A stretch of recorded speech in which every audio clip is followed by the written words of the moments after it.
BRS MLC కవితకు Delhi liquor కేసులో bail వచ్చినటువంటి సంగతి తెలిసింది. అయితే దీనికి సంబంధించి బీజేపీ బీఆర్ఎస్ మధ్య ఒక ఒప్పందం జరిగింది. ఆ ఒప్పందం జరిగిన తర్వాతే కవితకు బెయిల్ వచ్చిందని చెప్పేసి నిన్న ముఖ్యమంత్రి రేవంత్ రెడ్డి చేసినటువంటి కామెంట్లపైన సుప్రీంకోర్టు ఆగ్రహం వ్యక్తం చేసింది. అయితే కవితకు సంబంధించి దాదాపు 5 నెలల పాటు జైల్లో ఉంది. ఈ కేసుకు సంబంధించి ఇంకా ఛార్జ్ షీట్ అంతా పూర్తి అవ్వలేదు. దానికి సంబంధించి అంతా అయిపోయిన తర్వాతే మేము బెయిల్ ఇస్తామని చెప్పేసి కోర్టు చెప్పింది. ఆ తర్వాత సిబిఐ కానివ్వండి, ఈడీ కానివ్వండి, ఈ కేసుకు సంబంధించి దీనికి వెనక ఎవరున్నారు ఏంటి, మనీష్ సిసోడియా కానివ్వండి, ఈ కేసుకు సంబంధించి ఉన్నటువంటి వ్యక్తులు మనీష్ సిసోడియా, కవిత, అలాగే అప్రూవర్గా మారినటువంటి ప్రేమచంద్రారెడ్డి కానివ్వండి, మాగుంట కానివ్వండి, అలాగే ఢిల్లీ సీఎంగా ఉన్నటువంటి అరవింద్ కేజ్రీవాల్ కానివ్వండి, వీళ్ళందరినీ కూడా విచారించిన తర్వాత అంతా ఫైల్ చేసిన తర్వాత ఒక ఛార్జ్షీట్ అంతా వేసిన తర్వాత ఒక క్లియరెన్స్ వచ్చిన తర్వాత ఆమెకు బెయిల్ ఇచ్చామని చెప్పేసి సుప్రీంకోర్టు చెప్తూ ఉంది. కానీ నిన్న ముఖ్యమంత్రి రేవంత్ రెడ్డి చేసినటువంటి వ్యాఖ్యలు ఏంటంటే, కేటీఆర్ అలాగే హరీష్ రావు ఢిల్లీకి పలుమార్లు వెళ్ళారు.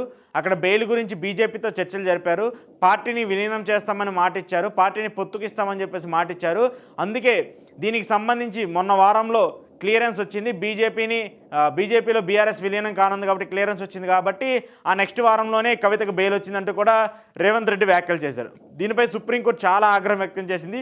ఒక ముఖ్యమంత్రిగా ఉండి కోర్టు పైన ఇలాంటి వ్యాఖ్యలు చేయడం కరెక్ట్ కాదంటూ కూడా ఆగ్రహం వ్యక్తం చేసిన పరిస్థితి కనపడుతుంది. అయితే ఒకసారి చూసుకుంటే దానికి సంబంధించి రేవంత్ వ్యాఖ్యలు సరికావు. కవిత బెయిల్పై ముఖ్యమంత్రి కామెంట్ల మీద సుప్రీంకోర్టు సీరియస్. సీఎం స్థాయి వ్యక్తి చేయాల్సిన వ్యాఖ్యల, నేతలను సంప్రదించిన తీర్పులున్నాయా? రాజ్యాంగ పదవిలో ఉన్నారని గుర్తుంచుకోండి. సంస్థల పట్ల పరస్పరం గౌరవం ఉండాలి. రాజకీయాల్లోకి మమ్మల్ని ఎందుకు లాగుతారు? ముఖ్యమంత్రి వైఖరి ఇలానే ఉంటే ఓటుకు నోటు కేసుపై వేరే రాష్ట్రంలో విచారణ, ప్రభుత్వం న్యాయవాదికి సుప్రీంకోర్టు హెచ్చరిక. తొలుత కేసు బదిలీకి న్యాయమూర్తుల విముఖత, సీఎం వ్యాఖ్యలతో నిర్ణయంతో 2కు వాయిదా.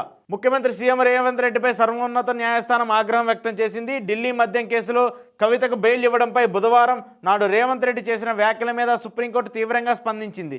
ముఖ్యమంత్రి స్థాయి వ్యక్తి, రాజ్యాంగ హోదాలో ఉన్న వ్యక్తి చేయాల్సిన వ్యాఖ్యలు కాదని ధర్మాసనం అభిప్రాయపడింది. ఆయన న్యాయస్థానానికి ఉద్దేశాలను ఆపాదించినట్లు వ్యాఖ్యానించారని చెప్పింది. ఓటుకు నోటు కేసును మధ్యప్రదేశ్కు బదిలీ చేయాలని కోరుతూ బీఆర్ఎస్ నేతలు దాఖలు చేసిన పిటిషన్లపై శుక్రవారం మధ్యాహ్నం వాదనల సందర్భంగా ధర్మాసనం కవితకు బెయిల్ ఇవ్వడంపై రేవంత్ చేసిన వ్యాఖ్యలను ప్రస్తావించింది.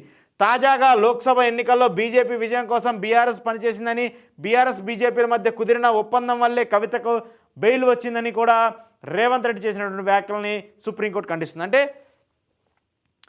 ఈ కేసుకు సంబంధించి రేవంత్ రెడ్డి ఓటుకు నోటు కేసుని ఇప్పటికీ ఉంది కాబట్టి, సుప్రీంకోర్టులో ఉంది కాబట్టి దాన్ని మహారాష్ట్రకి బదిలీ చేయాలని చెప్పేసి రేవంత్ తరపున లాయర్లు అక్కడ కోరారు. ఆ తరుణంలో ఏం చేశారు కోర్టు ఈ కేసుకు సంబంధించి విచారణ చేస్తున్నప్పుడు ఒక ముఖ్యమంత్రి హోదాలో ఉన్నటువంటి వ్యక్తి ఒక సంస్థని, అంటే ఇప్పుడు హైకోర్టు సుప్రీంకోర్టు లాంటి ఒక వ్యవస్థని కామెంట్ చేసే విధంగా, వాళ్ళని తప్పుపట్టే విధంగా, రాజకీయాల్ని దీన్ని అటాచ్ చేసే విధంగా ఎంతవరకు మాట్లాడడం కరెక్ట్ అంటూ కూడా ఆగ్రహం వ్యక్తం చేసింది. దట్టు ఆయన నిందితుడే, ఈమె నిందితురాలే, ఇద్దరు ఒకరినొకరు పరస్పరం కామెంట్లు చేసుకోవడం ఎంతవరకు కరెక్ట్ అంటూ కూడా ప్రశ్నించింది. దానితో పాటు రాజకీయ పరంగా ఒక పార్టీకి మధ్య ఎన్ని చర్చలైనా ఉండొచ్చు, ఎన్ని కారణాలైనా ఉండొచ్చు, కానీ సుప్రీంకోర్టు లాంటి ఒక వ్యవస్థ రాజకీయాల కోసం పనిచేయదు. అక్కడ ఉన్నటువంటి నిజమేంటి, నిర్ధారణ ఏంటి తెలుసుకున్న తర్వాతే పనిచేస్తుందంటూ కూడా కోర్టు హెచ్చరించినటువంటి పరిస్థితి చెప్తుంది. దీని మీద కూడా కోర్టు చాలా ఆగ్రహం వ్యక్తం చేసింది. దీనికి సంబంధించి కూడా ఓటుకు నోటు కేసులో బదిలీకి సంబంధించి కూడా ఇప్పుడు కూడా పెండింగ్ పెట్టింది. బదిలీ చేస్తారా లేదని పక్కన పెడితే కోర్టుకు సంబంధించి రేవంత్ రెడ్డి చేసినటువంటి వ్యాఖ్యలు మాత్రం ఇప్పుడు చాలా ఇబ్బందికరంగా మారుతున్నాయి. ఆయనకే ఇబ్బందికర పరిస్థితులు ఉన్నాయి. అయితే ఇప్పుడు కాంగ్రెస్ నేతలందరూ ప్రస్తావిస్తున్నటువంటి అంశం ఏంటంటే, కవితకు సంబంధించి బెయిల్ వచ్చింది కాబట్టి బీజేపీలో విలీనం చేస్తారని.